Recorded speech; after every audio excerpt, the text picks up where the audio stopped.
Hiya, I'm Jasper, and welcome to your video review for The English. It's a movie starring Emily Blunt and some American Indian dude. So as always, I'm going to give the good, the bad, and the furry. To start off the furry, it's set in the Midwestern time frame, so lots of horses, some other animals, but like really kind of the horses are the main thing. And yeah, so moving on. This is an Amazon Prime show. And let me tell you, Amazon Prime sucks at advertising because I didn't even know this show existed and all of the episodes were out for the season until I happened to see either somebody tweet or retweet somebody's tweet that was basically like, hey, this show was really awesome and I really appreciated the yada yada yada, this, that, and the other thing, and just like absolutely fantastic. And I was like, what? Emily Blunt? I'm down. I like Emily Blunt. So I went on Amazon Prime. I was like, oh, let me just find that show. Found it. And it came out this year, recently. And it is absolutely fantastic. So to put it in perspective, I do not like Westerns.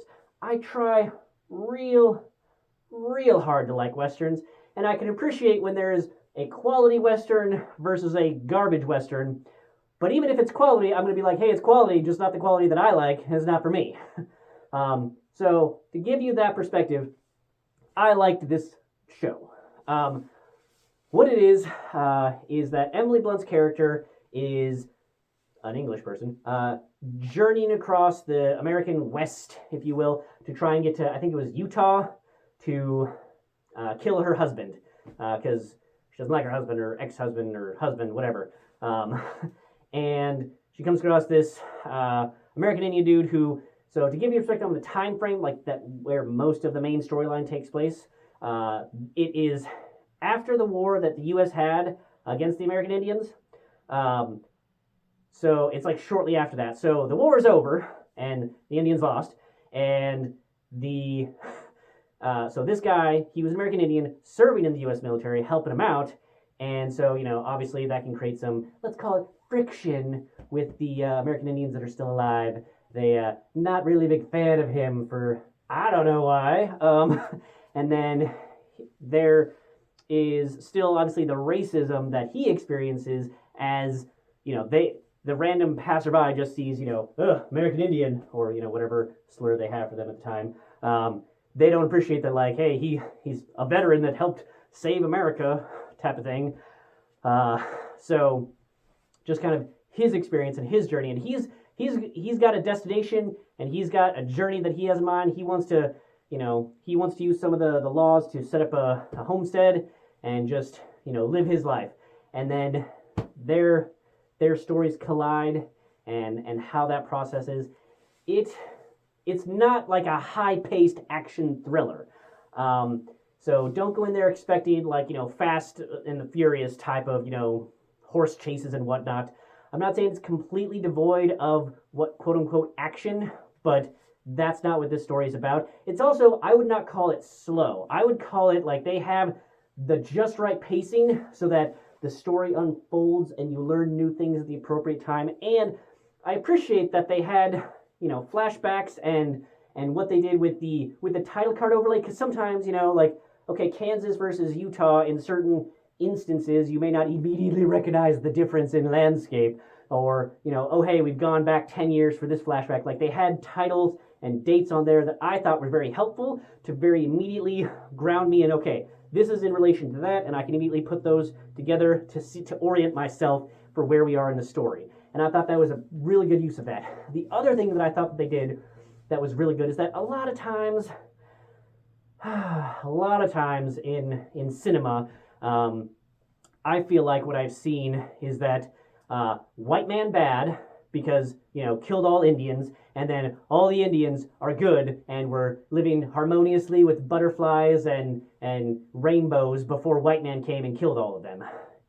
And I appreciate that this one, I felt, gave a much more accurate representation of the fact that the American Indian tribes were not all rainbows and butterflies with each other. They definitely had intertribal warfare a lot. Like Pawnee, Sioux, and Apache, and yada yada yada. Like they had all these different tribes that did not get along, and so I felt that they did a good job of representing that, and it just gave a much more rounded feeling to the overall story. Like it gave it, in my opinion, much more accurate representation for what was. I'm not saying everything is exactly historically accurate because I'm not an expert on that era, but it felt historically accurate to me. The technology that they used, how things were done, and kind of the dangers that you could experience from being out in the West, kind of on your own, or definitely on your own, depending on the circumstances and what that would entail. Also, as you might guess from just the fact that it's out West and lots of the scenery, the cinematography was absolutely fantastic. I loved it. Almost. I am looking forward to sometime in the future, hopefully soon, when cinematographers realize that, that first season of House of the Dragon would have been better if people could fucking see anything at night and inside. So this show was like, hey, House of the Dragon, that probably was already in production or post-production by the time this one is in production, but don't worry about that part. That show, that is exactly how we want our night shots to look. Unseeable. So I appreciate that filmmakers are trying to be authentic by having just natural, firelight being the only light for the scene, but I have a 2021 late model, like second from the highest tier television that, like, from the reviews and whatnot that I saw before I bought it, it's sometimes rated higher than the highest tier of the television, and I couldn't see shit sometimes at night, both in House of the Dragon and in this one, unless I closed all of the windows and all the blinds and watched it at night and everything else, like, and even then it was still kind of like, what am I think I know what I'm supposed to be seeing, but just brighten things up a little bit, man. Like, just up the brightness a little bit. Like, I get that our characters might not be able to see at night, but I want to see what they're not seeing, or that I want to see them, okay? Other than that, though, cinematography was fantastic. The acting, like, Emily Blunt is such a badass motherfucker. Like, she is always a win. She is so badass, and she's just always going to be a win. I love watching movies with her in it because she is awesome. She is an amazing actor and just has such depth as well as the physicality that you need. It's just awesome. And I have no idea who the American Indian dude is. Like, never heard of him before, which I guess not super shocking. But I hope he gets more roles because he is awesome.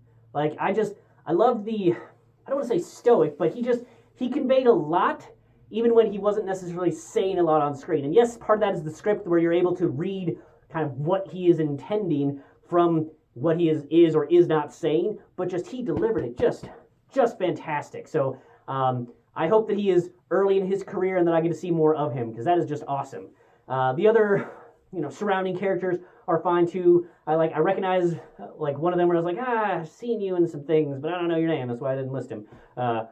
So yeah, really fantastic cast, good pacing, good use of the setting and the time frame and the level of medicine if you've seen it.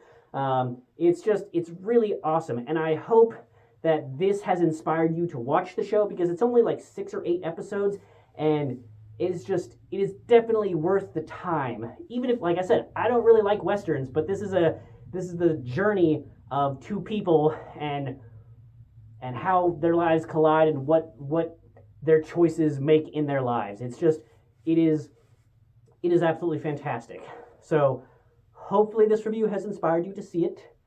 If you have watched it or if you plan on watching it, let me know in the comments down below. That's all I have for this one. Thanks for coming. Thanks for watching. Hope to see you at the next one. Bye.